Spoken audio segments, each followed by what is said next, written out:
우리 인사합니다. 평화를 빕니다. 자, 옆 사람과도 평화를 빕니다. 네, 되게 오랜만에 설교하는 것 같습니다. 2주 만에 하는 것 같은데요.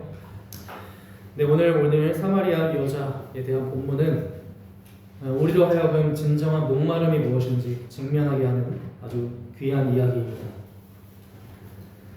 여러분, 인간이 갈증을 느끼는 것은 특히나 지금 그리스도의 고난의 길을 묵상하는 사순절기에 있어서 되게 중요한 요소입니다.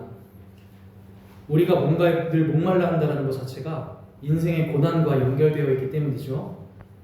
어떤 경우는 우리 이 타는 목마름, 정말 죽을 것 같은 목마름, 오늘 출애굽기 말씀에서도 나오지만 그 이스라엘 백성들이 정말 그 죽을 것 같은 목마름으로 모세에게 막 원망을 하잖아요.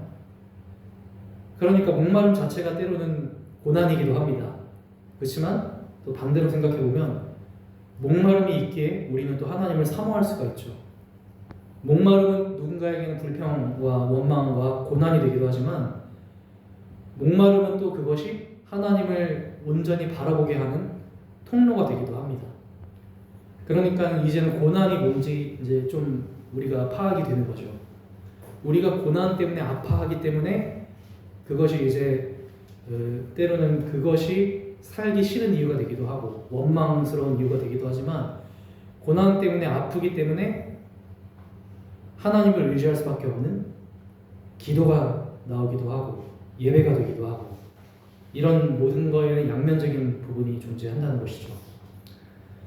그러니까 결국 오늘 여자 이야기를 그렇게 많이 하진 않겠지만 이 여자로 하여금 진정 그리스도를 경험할 수 있게 한 것은 뭐였을까요? 목마름이에요. 목말랐기 때문이에요. 예수님은 여인의 목마름을 인정하십니다. 출애굽기와 그 신명기였나? 거기서도 아주 재밌는 이야기가 나오는데 오늘 이야기, 출애굽기 이야기 보면 이스라엘 백성들이 목마르다고 불평하지 않습니까? 그러니까 모세가 학을 띠죠. 야, 저놈 새끼들이 기껏 구원해줬더니 학을 띠잖아요. 하나님에게 사정을 하죠. 하나님, 저것들을 어떻게 하면 좋습니까? 근데 하나님이 어떻게 하는지 아십니까? 아까 읽었잖아요.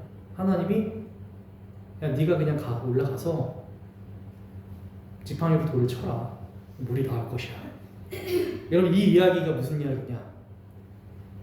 하나님이 이스라엘 백성들의 목마름을 인정하신 거예요.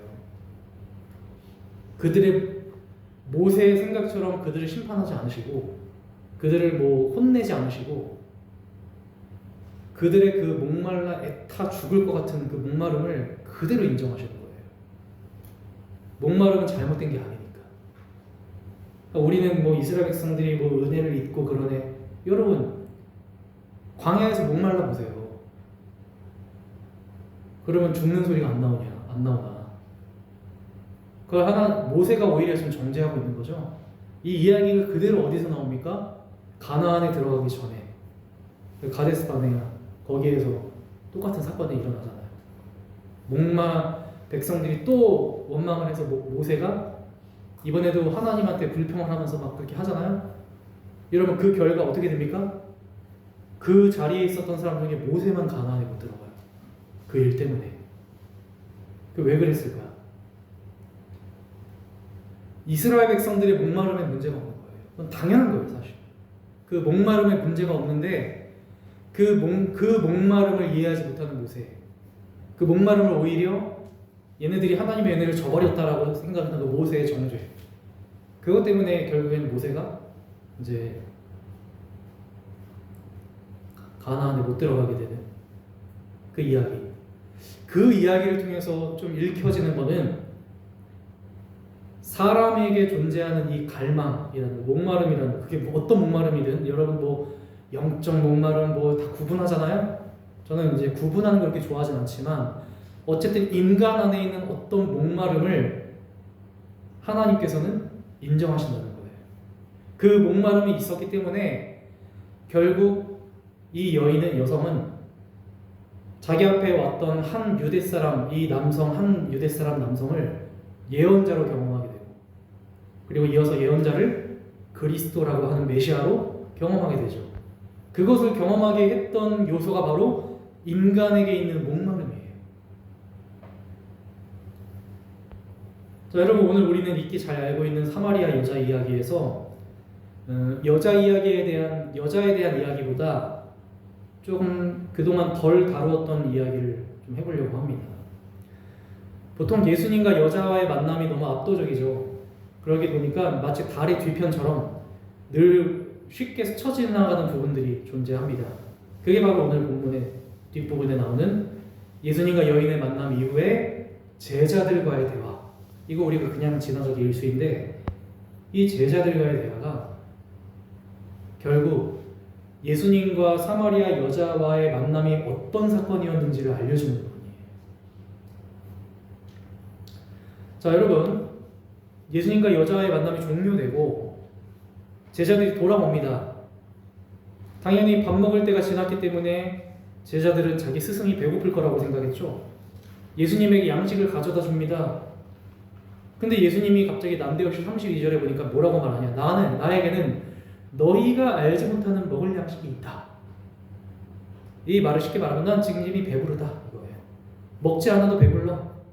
왜? 나에게는 너희가 모르는 양식이 있기 때문이야. 여러분 제자들이 뭐라고 이해합니까? 33절. 누가 잡수실 것을 가져다 드렸을까? 여러분 이 제자들이 어떻게 보입니까? 문제가 있어 보여요? 아니죠. 큰 문제가 아닙니다. 그러니까 누구라도 거기 있는 사람이라면 누구라도 예수님이 야 나에게는 너희가 알지 못하는 양식이 이미 있어 라고 했을 때 누구라도 이미 먹었나 예수님이? 누가 따로 식사를 챙겨줬나? 그렇게 생각하는 게 너무도 당연한 상식일 겁니다. 그러니까 제자들에게는 적어도 본문 안에서 제자들에게는 큰 잘못이 없어요. 다만 예수님이 갖고 있는 어떤 세계관 이거를 이해하지 못했을 뿐인 거죠. 그러니까 지금 예수님이 먹은 양식이 예수님이 말하고 있는 이 양식이 지금 눈앞에 보이는 식사가 아니라는 걸 누가 알겠습니까? 누가? 그렇다고 예수님이 구체적으로 뭐 내가 사마리아 여자를 만났는데 이미 배부르네 그렇게 말해 준 것도 아니에요. 결국 서로 막 야야 누가 양식 갖다 줬냐? 라고 제자들끼리 서로 수근수근대고 나서야 예수님이 양식에 대한 설명을 시작하시는 거죠. 자, 다만 우리가 여기서 한 가지 확인하고 넘어갈 건 뭐냐 하면 분명 예수님과 제자들에게 문제가 없습니다만 예수님과 제자 간의 어떤 분명한 입장의 차이가 있었다는 거죠. 이거는 예수님이 사마리아 여인을 처음 만났을 때 이거는 또 예수님이 니고데모를 처음 만났을 때 느껴지는 차이와 같습니다. 다시 태어남이라는 것에 대해 생각하는 차이, 양식에 대해서 생각하는 차이, 목마름이라는 개념에 대해서 예수님과 사마리아 여자가 생각하는 차이, 이 차이라는 게 분명 존재한다는 걸 짚고 넘어가야 된다는 거죠.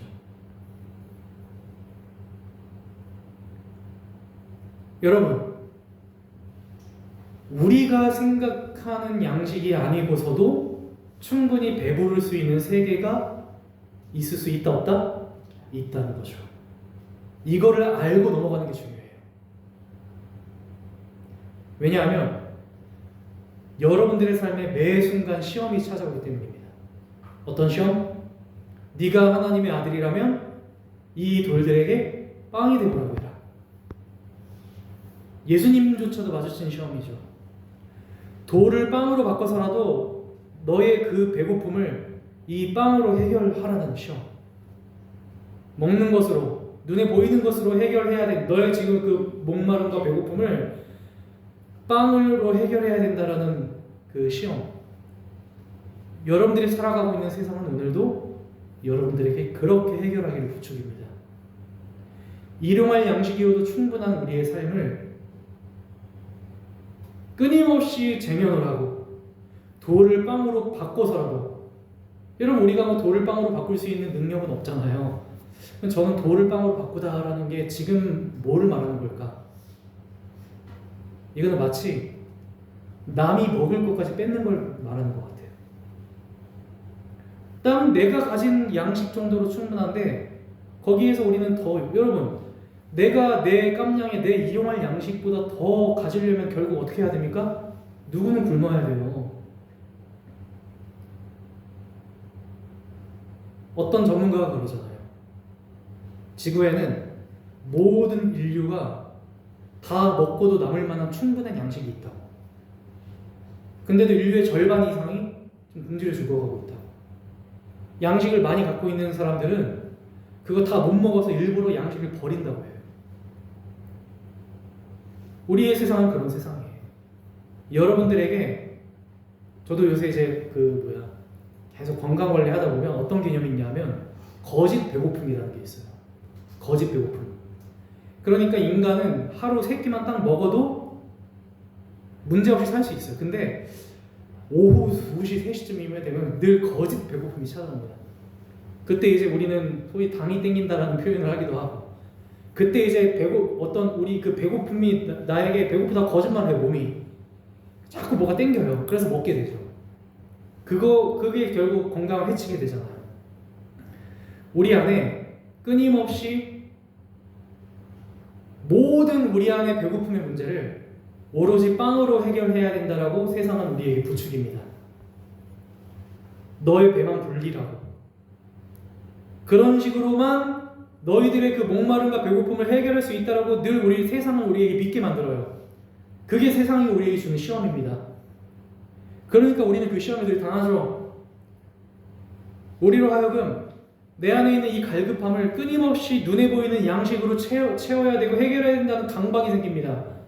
그러니까 남의 걸 뺏고요. 끊임없이 남의 다른 사람을 배고프게 만드는 한이 있어도 우리 식구만 먹어야 되고요. 그렇기 때문에 우리가 그 시험에 들지 않기 위해서 확실하게 알아야 되는 건, 여러분, 잡수실 것을 가져다 드리지 않아도 분명 배고프지 않을 수 있는 세계가 존재한다는 믿음. 그 믿음. 이 사실을 우리가 깨달아야 됩니다. 먹지 않아도 배부를 수 있는 세계, 마시지 않아도 목마름이 해결될 수 있는 세계. 여러분, 그러면 예수님에게 그 양식은 도대체 뭐였을까요? 이거 사실 그렇게 어려운 이야기가 아닙니다. 여러분 한번 여러분들의 삶을 돌아보세요. 야, 내가 먹지 않아도 참 배가 부르다라고 느꼈던 때가 언제십니까? 예수님도 같아요. 야, 이건 아무것도 먹지 않아도 참 배부르네. 34절을 보면 예수님에게 자기의 양식이 무엇인지 본인이 말하고 있어요. 34절. 자, 다운편에 있는 말씀만 다 같이 한번 34절 읽어볼까요? 읽어보겠습니다. 시작. 나의 양식은 나를 보내신 분의 뜻을 행하고 그분의 일을 이루는 것이다. 여러분, 양식이라는 건 원래 뭡니까? 양식은 나의 배를 부르게 하는 일이에요. 나의 만족을 위한 일이에요. 근데 예수님에게 있어서 양식은 그거보다 더 차원이 다른 거예요. 나를 배부르고 나를 만족시키는 게 아니라 그분을 만족하게 합니다. 그분의 뜻, 지금 보내신 그분의 뜻을 행하고 그분의 일을 이루는 게 예수님에게 양식이었다는 거죠. 자신의 배가 부르는 느낌이 아니라 자기를 보내신 분의 배를 부르게 하는 거. 이게 바로 예수님의 배부름의 원천이었어요. 그러면 우리가 알아야 되겠죠? 결국 우리의 삶에 먹지 않아도 배부를 수 있는 세계가 뭐냐? 하나님의 뜻을 행하는 거죠. 하나님의 일을 이루는 거죠. 그게 여러분들의 삶을 배부르게 하는 거예요. 근데 우리가 그러한 삶을 살려고 살아보질 않았으니 그렇게 살아도 배불러? 자, 그러면 알아야 되겠죠. 여러분, 하나님의 뜻이 뭘까요? 하나님의 일이 뭘까요? 도대체 되게 막연하지 않습니까? 도대체 하나님의 뜻이 뭐길래 그것을 행하는 것만으로도 내 삶에 배가 부른단 말이야. 여러분, 저 정도 되는 게 아니에요. 이거 약간 좀 교회에 다니는 사람들, 그리스도인들끼리 하나님의 뜻을 인식하는 거에 좀 차이가 있습니다. 왜? 어떤 사람은 그냥 교회 잘 다니는 게 하나님의 뜻이라고 생각해요.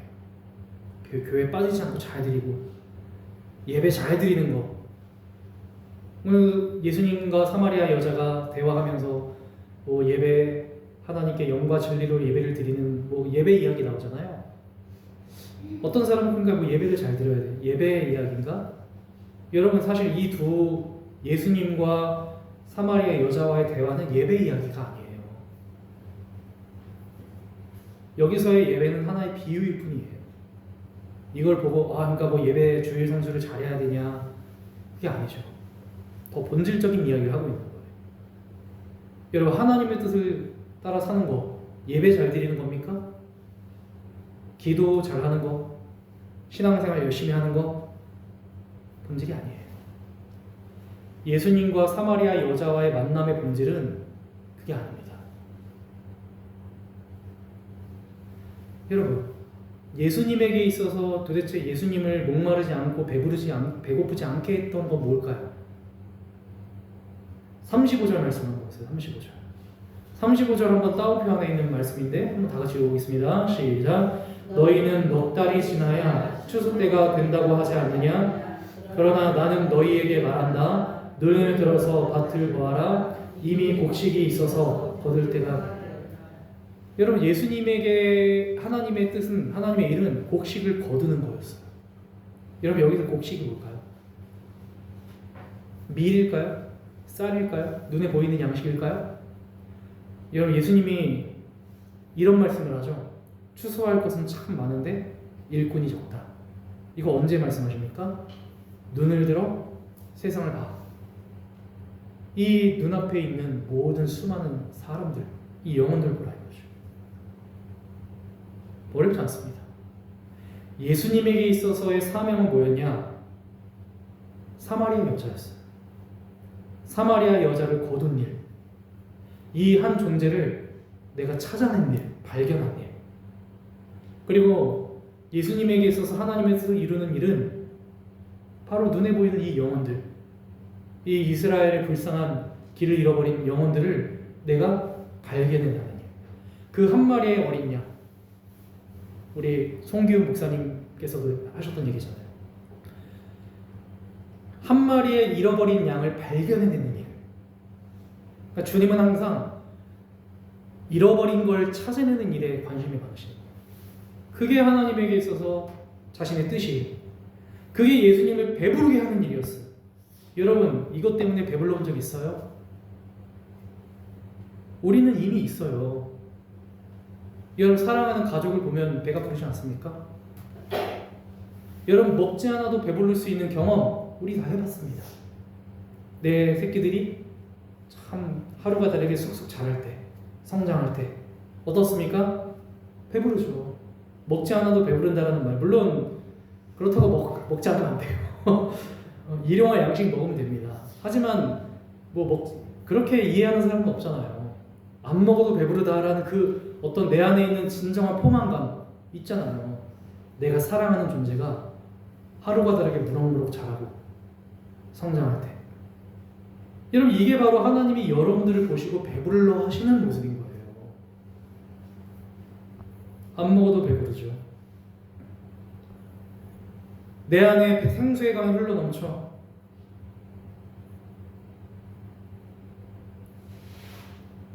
근데 이것 때문에 배불러 보셨습니까? 이게 바로 하나님께서 우리 희망교회를 통해서 이루기 원하시는 하나님의 뜻입니다. 우리 희망교회가 그저 건물 올리고 돈 많이 불리고 이런 거에 배부른 게 아니라 희망교회를 통해 희망교회 다니는 성도들이, 희망교회에 거하는 사람들이 세상으로 향해 그 추수해야 할 존재들에게 가 그들을 발견해내고 마침내 찾아 나서는 그 삶에서 배부름이 오는 겁니다. 여러분 사람들을 찾으시는 것, 이게 바로 예수님의 양식이셨습니다. 예수님에게 물이었어요. 그럼 마지막으로, 그러면 이제 우리에게 주어진 사명이 뭐겠습니까? 두 가지가 있는 거예요. 간단합니다. 여러분 하나님은 첫 번째, 하나님은 사람을 찾으신다고 했습니다. 그러면 우리가 해야 되는 게 뭐예요? 따라해볼까요? 하나님께 발견되자. 간단합니다. 여러분들은 열과 성을 다해 여러분들의 삶에 끊임없이 하나님에게 발견되시는 삶을 사시면 되는 거예요.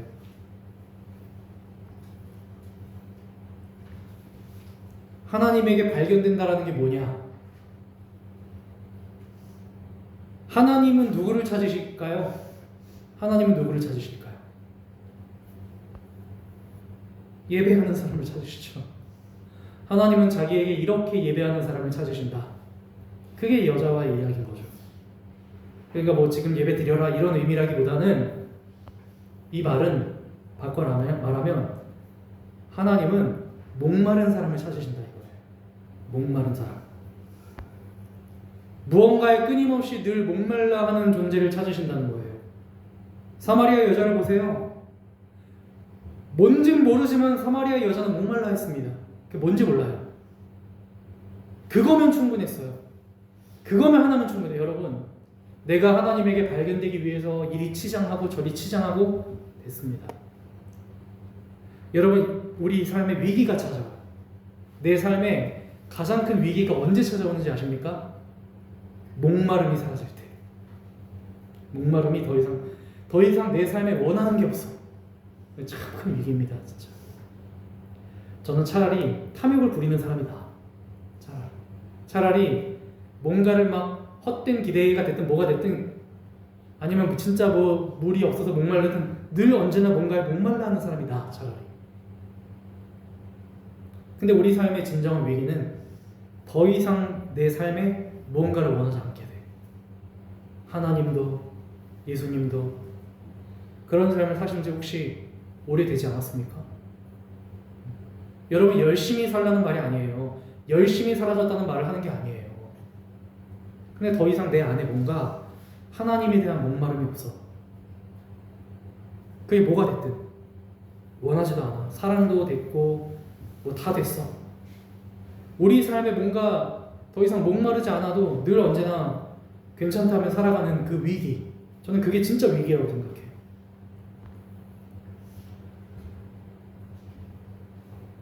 자, 여러분, 여자는 목말라 했습니다. 뭔가 그게 뭔지 몰라요. 그 목마름을 발견해내신 분이 예수님이시죠. 처음에 여자는 단순히 물을 마시지 않으면 목마른 인생이라고 생각했을 겁니다. 근데 예수님과의 대화를 통해서 사마리아 여자가 어떤 목마름이 있었다는 걸 알 수 있습니까? 관계, 남자와의 관계, 사람과의 관계에서 목마름이 있었다는 걸 발견하게 되죠. 심지어 5명의 남성을 갈아치우고 지금 만나는 6명의 남자, 6번째 남자.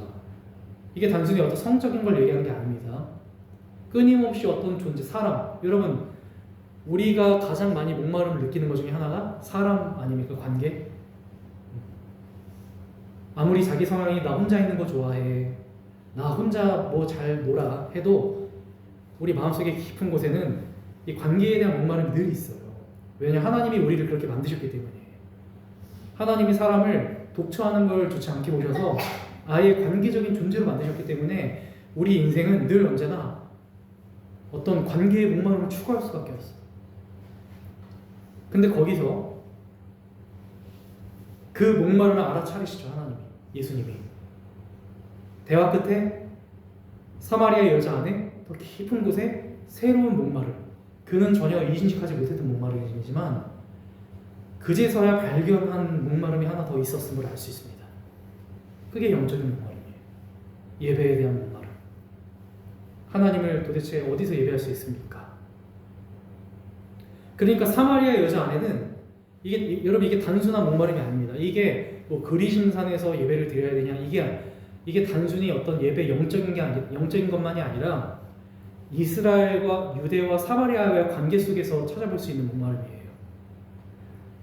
왜냐하면 과거 역사 속에서 이스라엘 백성들이 사마리아의 그리심산에 있는 산당을 파괴했거든요. 그렇기 때문에 이 민족적으로 어떤 서로 간의 원수가 될 수밖에 없는 역사. 그러니까 여인이 예수님에게 도대체 우리 어디서 예배해야 됩니까? 라고 말하는 것은 그에게 단순히 어떤 예배에 대한 목마름을 말하는 게 아니라 본질적인 어떤 그 민족과 민족 간에 있었던 어떤 끊임없는 혐오, 미움, 지금도 일어나고 있는 미국과 이스라엘, 이란, 팔레스타인, 하는 그 분열과 전쟁으로 인한 서로 죽고 죽이는 그 관계 속에서 찾아오게 되는 어떤 공허함, 황폐함, 그 모든 인간이 가질 수 있는 모든 통합된 목마름. 여러분, 목마름이라는 건 제가 요새는 좀 어떻게 깨달음이 오냐면, 목마름이라는 건 다 통합적인 거예요. 우리 안에 모든 목마름이 있어요. 다 이미. 우리 안에 물이 없어서 목마른 것도 있고, 관계에 부족하면서 오는 목마름도 있고, 마음껏 예배하지 못해서 하나님을 더 알고 싶어서 오게 되는 목마름도 있고, 끊임없는 혐오와 미움 때문에 더 사랑받고 싶은 목마름도 있고, 통합적으로 조절. 예전에 우리는 보통 영성 그러면 뭔가 성장해야 된다, 어떤 단계를 거쳐서 성장해야 된다라고 생각하잖아요. 근데 영성이라는 건 결국 하나님을 추구하는 무언가, 이거는 내가 뭐 어느 순간 뭐 육적인 영성에서 뭐 어떤 관계의 영성, 그리고 뭐 하나님을 예배하는 영성, 이렇게 단계로 올라가는 게 아니라 우리 안에 이미 다 갖고 있는 거예요. 다. 영성이라는 건 성장하는 게 아니라 발견되는 거예요. 발굴되는 거예요. 이미 우리 안에 보이지 않게 파묻혀 있어요. 누구에게나. 사람이라면 누구에게나. 여러분, 여인이 이미 예수님을 처음 만나기 시작했을 때 그 안에 목마름이 없었겠습니까? 예수님이 대화를 하면서 발견해내시는 거예요. 이미 그 존재 안에 있었던 그 깊은 곳에 있었던 그 영적 목마름까지도 파헤치셔서 그제서야 그 샘을 꺼내시는 거예요. 여러분, 우리에게는 다 그 목마름이 있습니다. 근데 우리가 더 이상 우리가 목마르지 않아. 목마르지 않으니까 더 이상 우리 안에 발견된 가뭄이 일어나는 거죠. 우리 안에. 여러분, 끊임없이 목말라야 뭔가를 원하게 되잖아요.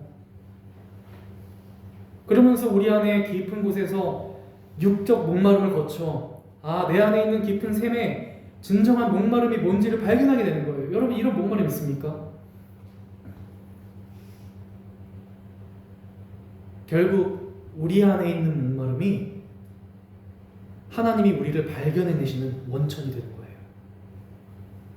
그러니 여러분, 우리 끊임없이 우리의 믿음이, 우리의 영성이, 우리의 삶이 하나님과의 관계 속에서 늘 발견돼야 됩니다. 근데 여러분, 아셔야 돼요. 여러분들 안에는 이미 깊은 곳에 갈망함이 있다라는 거죠.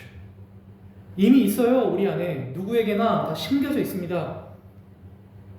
겉껍질이 너무 황폐하고 그래서 그렇지, 그거를 걷어내면 진정 우리 안에는 그 여인과 같이, 내가 알고 보니까 그냥 목말랐던 게 아니네. 근데 우리는 때로는 그 목마름이 뭔지 몰라서 관계에서 발견하기도 하죠. 사람을 많이 갈아치워 보면, 사람을 만나보면 해결될까? 물을 많이 마셔보면 해결될까? 그 모든 과정. 근데 알고 보니까 이 목마름은 결국 본질적으로 하나님과의 관계에서 오게 되는 것이라는 거죠. 그리스도인이라면, 적어도 그리스도인이라면 하나님과의 관계에서 오게 되는 사람. 도대체 우리는 어디에서 예배해야 합니까? 라는 말. 이거는 결국 여자에게 필요했던 건 뭐였냐면 하나님의 은혜였던 거예요. 당신네 사람들은 우리 그리심산의 상단 다 파괴했는데, 그럼 도대체 파괴된 곳, 그럼 도대체 우리는 어디서 예배해야 합니까? 그게 뭡니까? 그게 하나님에게 사랑받고 싶어하는, 하나님에게 인정받고 싶어하는, 여러분, 그 목마름, 하나님의 은혜와 사랑. 우리도 저기 있는 유대의 저놈들은 자기들이 하나님의 백성이야, 자기들이 하나님의 민족이야 라고 말하면서 우리를 막 핍박하는데, 우리는 어떻게, 우리도 하나님의 백성 아닙니까? 우리도 하나님의 사랑 있는 거 아닙니까? 그 목마름에 예수님이 응답하시는 거예요. 맞다고. 두 번째, 여러분, 우리가 하나님에게 발견됐다면 이제 우리에게 무슨 삶이 남아있을까요? 여러분, 우리가 발견될 존재였다면 이제 우리에게 남아있는 사명은 찾아 나서야 되는 사명이 있는 거예요. 나와 같이, 나처럼 또 어딘가에 그 숲풀에 걸려서, 가시덤불에 걸려서 낑낑대고 있는 그 어린 양을 찾아 나서야 되는 사명이 우리에게 있는 거예요. 그게 바로 예수님의 삶이었고, 예수님께서 여러분들에게 주시는 삶이에요. 십자가를 지고 따르라는 그 예수님, 그 이 사순절, 이 고난의 때에 우리가 기억해야 될 삶. 39절 말씀 보세요. 그 동네에서 사마리아 사람들이 많이 예수를 믿었다. 그것은 그 여자가 자기가 한 일을 예수께서 다 알아맞히셨다고 증언하였기 때문이다. 예수님에게 발견되었던 존재가 이제는 다른 존재들을 찾아 나서는 존재가 됩니다. 여러분, 이러한 사명, 이러한 삶으로 예수님께서는 여러분들을 초대하십니다. 예수님은 여러분들로 하여금 먹지 않아도 배부를 수 있는 이 세계, 마시지 않아도 해갈될 수 있는 세계를 부르시는 거예요. 그러니 사랑하는 여러분, 하나님의 은혜와 사랑이 필요한 곳으로 가셔서 그 사랑을 증거하십시오. 여러분들의 가정과 일터에, 여러분들에게 주어진 사람들에게 가서 그들의 목마름을 외면하지 마세요, 여러분. 그 해결받고 싶어서 부르짖는, 세상에 외치는 그 목마름, 여러분, 그게 제가 오늘도 세상을 향해 나아가는 이유입니다. 목말라 하니까 그게 오라 그렇게 활동하는 게 마저 틀려? 중요하지 않습니다, 여러분. 그 사람들이 목말라 해서 지금 해결해달라고 외치고 있는데 어떻게 목사가 돼가지고 그걸 외면할 수 있습니까? 어떻게 그리스도인이 돼가지고 지금 나 목말라요, 제발 이 문제 좀 해결해 주세요라고 이곳저곳에서 외치고 있는데, 그거 여러분 직무유기하면 여러분, 우리가 가지 않으면 누가 가요? 아니, 우리 이미 하나님과의 관계 속에서 목마름이 해결된 존재들인데 나만 해결되면 끝납니까? 나만 아니면 돼. 나만 해결됐으면 돼. 여러분, 이런 교만함이 어디 있어요? 이런 이기심이 어디 있습니까? 그래서 하나님은 여러분들로 끊임없이 세상을 보내십니다. 사랑하는 여러분, 이제 더 이상 모르지 않았으면 좋겠어요. 여러분들을 진짜 목마르지 않게, 여러분들을 정말로 배부르게 하는 양식이 뭔지, 물이 무엇인지 이제는 더 이상 모르지 않았으면 좋겠어요. 여러분들의 삶을 진정으로 배부르게 할 수 있는 건 첫째, 항상 여러분들의 삶이 하나님께 발견되는 것이고, 둘째, 여러분들이 동시에 누군가를 찾아내는 삶. 여러분, 끊임없이 하나님에게 발견되십시오. 주님, 나 여기 있습니다. 주님, 내가 여기 있습니다. 그게 기도예요. 그게 예배입니다. 그리고 여러분, 세상으로 나아가 지금도 발견되지 못한 존재들을 끊임없이 찾아다니며 그렇게 잃어버린 양을 향하십시오. 항상 그러한 삶이 저와 여러분들이 걷는 길이 되시기를 주의 이름으로 축원합니다. 아멘.